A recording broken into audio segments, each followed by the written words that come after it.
Mhm.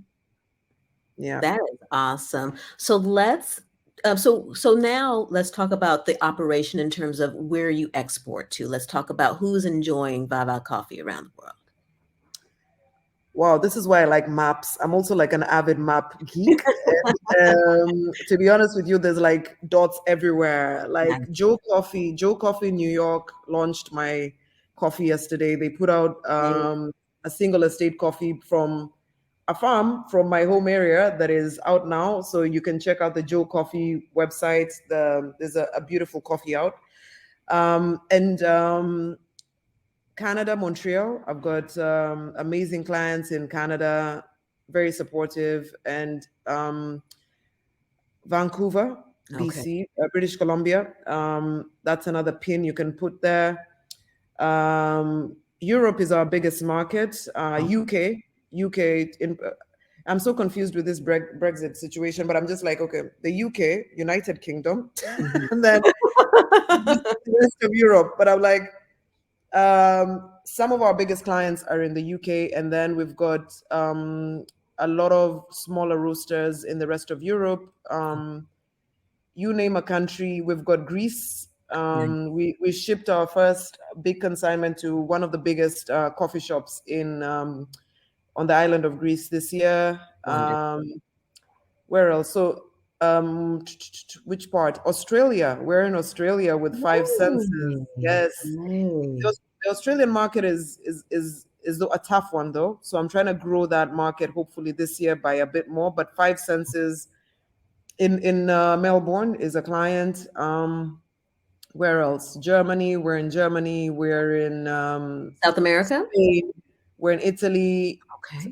We would not be able to ship to South America because they got coffee. Okay. Just So that's like, yeah, yeah, that's like they already have their own supply. Colombia and all, yeah. In, yeah, so it would be like, what are you doing bringing Kenyan? But yeah, so yeah, so that's a bit of where we are, and so we're expanding, and I hope to really grow the numbers and the traction this year. Okay. Um, if you ask me where I'm looking for growth, I would say more UK roasters Okay. because we need to increase the volumes. But most of Europe, we really want to grow that. I want to get roasters in France to buy our coffee as well. That's specialty coffee has sort of there's a push there's a drive for specialty coffee there, but I'm trying to get like two or three clients this season to work with us there. Italy, when we got into Italy, I was excited. I was so excited because selling coffee to Italians is tough work, man. It's like Okay. Italians know everything about coffee, in quotes. Okay,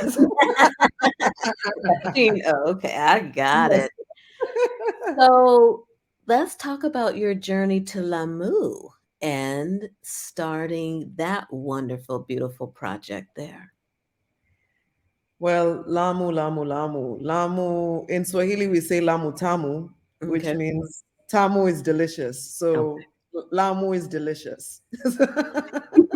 And Wow. Lamu is beautiful. Lamu is a place close to my heart. And as you rightly put, I mean, Wanda put in the piece, having come here on and off 10 years and spending time with the people here, spending time with my daughter here, I was always looking for ways how to give back to the community in Lamu and how best to invest in Lamu with something that I love. And other than never finding a good cup of coffee, and always like every time I sat at the bar to have a drink, people will be like, "What do you do?" And then I'm like, "Coffee." And then people are like, "Where can I buy coffee?" And I'm like, "I really can't recommend anywhere here, Mhm. but I have coffee in my suitcase." So I would always sell them my coffee from my suitcase. So that's partly how it started. And then finally got brave enough after, I had my light bulb moment during COVID, because before COVID, we had just wound up a grant with the U.S. What are they called? USADF, which is a United States Agricultural Development Fund, and we had set up a coffee school in another part of Kenya where my family has a farm, Oh, and it was not happening. COVID happened, we couldn't get in trainers, and I was like, oh my God, I've got all of this equipment. I'm unable to use it. How do I utilize this stuff? Like, I can't sit on it and I can't sell it. I don't want to sell it because it was here to be used for something purposeful. So I thought and I thought, and then I started looking for places in Lamu. I was like, would this really work in Lamu? The business person in me said, this is a really good idea if it works. It's like, what I want is for people to come have a cup of coffee, and I want to run a school, and I want to provide employment for all the young people in Lamu that are always saying there's nothing to do. And because being a tourist destination and the Kenyan coast being what it is with like high-end hotels, I felt there should be like a 360 offering in terms of culinary experience as well. Why don't we have great specialty coffee? Why don't we have good food? So after months and months of looking for a property to invest in, I didn't get the initial property I wanted for sure, but and then I found this gem, the gem that you see in the video, which when the garden is done, is gonna be another, it's Wow. gonna blow people's minds. The Wow. idea for the garden is just phenomenal. And I have this knack for taking things that people just don't see beauty in. Like I'm one of those people that sort of take things that anyone looks at like meh, garbage, too ruined, and I like creating something pretty out of it. So when I saw that property, I called the one person I know who likes my mad ideas. She happens to be my friend and designer who you see in the video. Mhm. And I was like, this is the one person who can tell me if this is bullshit. And so She knows you, huh? She's gonna tell it like it is. yes. So I called her and she was actually quite sick, but she's like, Vava, let's do a video call. So we do a video call. I show her the space and she's like, oh my God, the garden is so beautiful. Mhm. And I was like, okay. And I was like, but we also need the school. So how about the inside space? Can that make sense? She's like, I'd have to come and see, but that garden is the bomb. Like, don't like, we're gonna do something with it. Mhm. So then I gained more confidence about my crazy idea. And then I was like, I'm doing this. I'm doing this. I'm doing this. So I convinced myself, I put down a deposit, I negotiated the lease, and I was like, we're doing this. And I'm grateful that I found this space. I'm grateful for the kind of owner that pushed me to it. Mhm. And it's like, I think Lamu had been calling me for a very long time. And there were so many investment opportunities which I said no to because I'm also like a young person with not that much disposable income. Like I've lost a lot of money in my business and I'm still growing myself. And also being a single mom, it's like I don't have that much money at any one point. So I was like, I better do like just invest wisely and not jeopardize my daughter's like Everything's future. intentional. Yep. Yes. So I'm like, I gotta do something that's gonna make sense here, even if there are days I wake up and I'm like, did I make the right decision? I'm like, yes, yes, yes, yes, you did. You're just aching from the initial investment because I'm like, we did spend quite a bit of money like building an old tattered building that and putting love into it. The equipment, coffee equipment costs an arm and a leg. A simple grinder, a hand grinder costs like $200. And I'm like, okay. So much has gone into it, so much time and effort, and Lamu being what it is with no cars and everything. Also, the logistics on a day to day are crazy.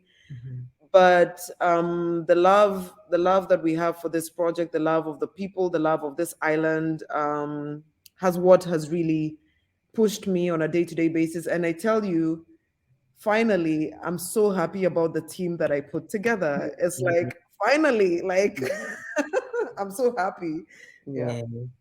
Oh, Yeah. wow. So let's talk about the experience for those that are hopefully coming to Lamu or you have those on your radar. What's the experience there?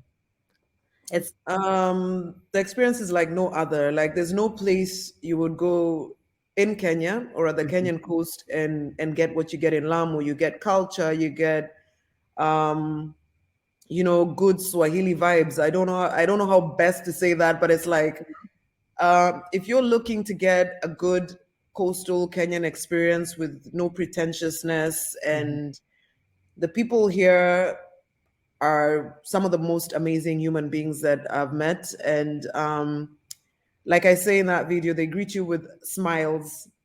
They're really honest. They're honest and they're real with you.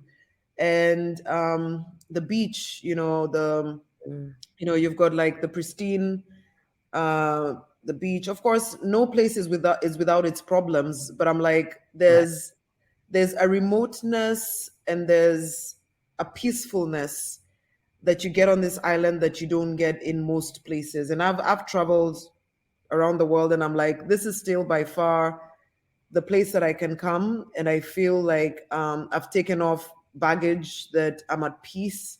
Even if like it's crazy out there can be like things happening out there, but I'm like, when you're in your zone and in your space in a nice house in Lamu, Mhm. um, you're really like, you've what is detoxed Okay. from you've Yes. detoxed from the world, and you're centering yourself. But I can say that for people who are looking for a good cultural experience, come to Lamu. If you're looking to get peace of mind, come to Lamu. If you're looking to have good, amazing meals, come to Lamu. But ask me where you need to eat. Okay. If you're Yeah. looking, Get good coffee and get good coffee. yes, exactly. If you're looking for some good specialty coffee at the Kenyan coast, come to Lamu, Wow. and then look for my place. Wow. So let's talk about the name of the training center, the cafe, the community center. The cafe is called La Dulce Torro Cafe, which there's a whole story which I can share with you very briefly about it. And then the school is Gente del Futuro, which is people of the future. Okay. And I know often people wonder what's this connection with Spanish, whatever. It's like, it's the Colombia experience, the association with Colombia. This project started in Colombia years ago through my partner, but I named the company. And it stems from projects we've done in Colombia together with youth, with women. We've also done a similar project in Tanzania, but the beauty about this one, finally, we have a home in Kenya. We have a small coffee school, but also a small coffee school that's producing massive impact. We've hosted international trainers, local trainers who are accredited certified trainers by the Specialty Coffee Association. And La Dulce Toro translates to sweet bull. Okay. And my daughter named it, and then there's like a double entendre to it, because it's like, sweet bull, as some of my Spanish speaking friends pointed out, is Vava, it should then be El Dulce Toro. And I'm like, no, the bull in this case is a female bull. And I am the female bull, and I'm like taking things by the horn and doing things about it. So that's like the other meaning behind all of it. It's paying sort of ode to just being strong as a woman and just doing things. And then, of course, I have two lovely dogs at the cafe called Dulce and Toro that Okay. are rescue dogs. So the cafe was named after them, but also it takes on another meaning altogether with being bullish about the things you care about. Like, just get out there and do it. So, yeah. And I love how you say in the article in our current print issue, Yeah. for women, right? Giving women opportunities who may not be able to, like you said, um, have opportunities in the tourism of showing people around, et cetera. This gives another opportunity for women and for youth. Yes, for sure. Because as especially for Muslim women, that because we went through like a whole interview process with some young people that I was introduced to, and some that are from the Lamu Polytechnic. And one of the greatest things when you talk to women in this community is they can't go out and hustle with the tourist jobs. They can't take people out on boat rides, and some of them want an opportunity to do something different and not get married when they don't want to get married. There's a lot of outgoing women in this community, but they don't get a chance to actually be themselves or speak out. So this school, this cafe gives them that chance to boldly, if for those that want to interact with customers, for those that they don't necessarily want to work in the service industry, but they want to learn a skill and be a manager in a place, we give them that opportunity. And for the first time, when we had the opening, I saw how comfortable a lot of the Muslim women were sitting in the garden with their kids, enjoying a cup of coffee, hanging out with their family. And there's very few spaces that provide that sort of environment for a lot of the Muslim women that just want to go hang out and maybe have a cup of coffee and gossip with a friend or read a magazine or enjoy a book. So we provide that environment for the women and girls. Nice, nice. So if someone's coming to Lamu, what's the address, or where can they find the cafe? The cafe is in Lamu town next to there's a whole map we have to. The thing is, there's no actual I addresses was in gonna say. Lamu. I was like, That's there's what my no next guess. I don't think Sorry, there's there's no zip code. 222 La I will not give Toro. you a zip code. But if you just ask for the La Dulce Torro Cafe or the Okay. cafe, you people will be shown. There's signs everywhere, and there's signs everywhere. But as well, I'm happy to like share a good map for Okay. you to like share with your audience. And Okay. also, I believe we're planning something together for next year. Yes, yes, yes. So that's gonna be very So exciting. yeah, so I hope that we get lots of people coming to Lamu the next couple of months, weeks, and enjoy this island. And it's as you know, it's a UNESCO World Heritage Site, and Yeah. it's got it's still one of the few places that have actually retained that authentic Swahili culture and history. There's a lot to learn in the museums, in the history of the houses, Wow. and from the people that you talk to on a day to day.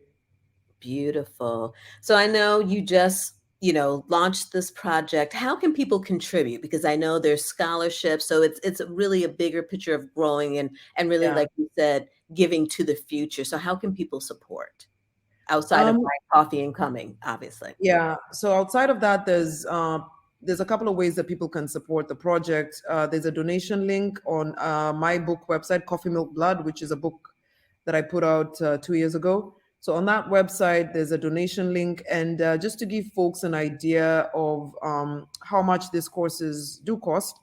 So for the foundation courses, typically per students, it's $280, and then for the intermediate courses, $480.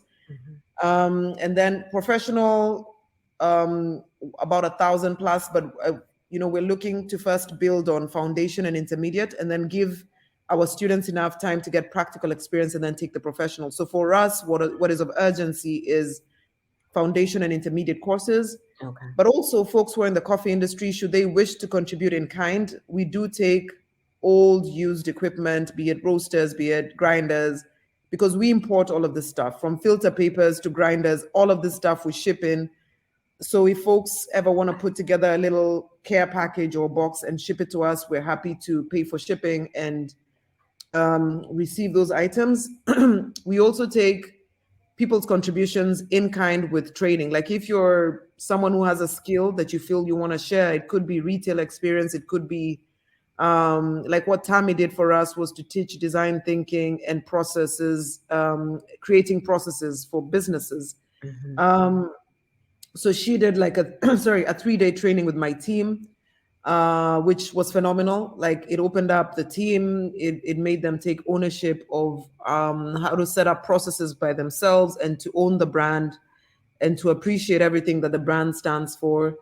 And we're not limiting donations. So if they go to the website, anything literally from $50 up goes a long way. And follow us on Instagram, like our stories, and tell a friend about us. And of course, buy the books. There's a couple of books on that website as well, where the proceeds are going to supporting this project as well. Yeah, and then if people are able to travel, they can come to Lamu, especially make a plan for next year Mhm. and come see us in Lamu and have a good cultural experience and have a good time in Lamu. And we're happy to host you.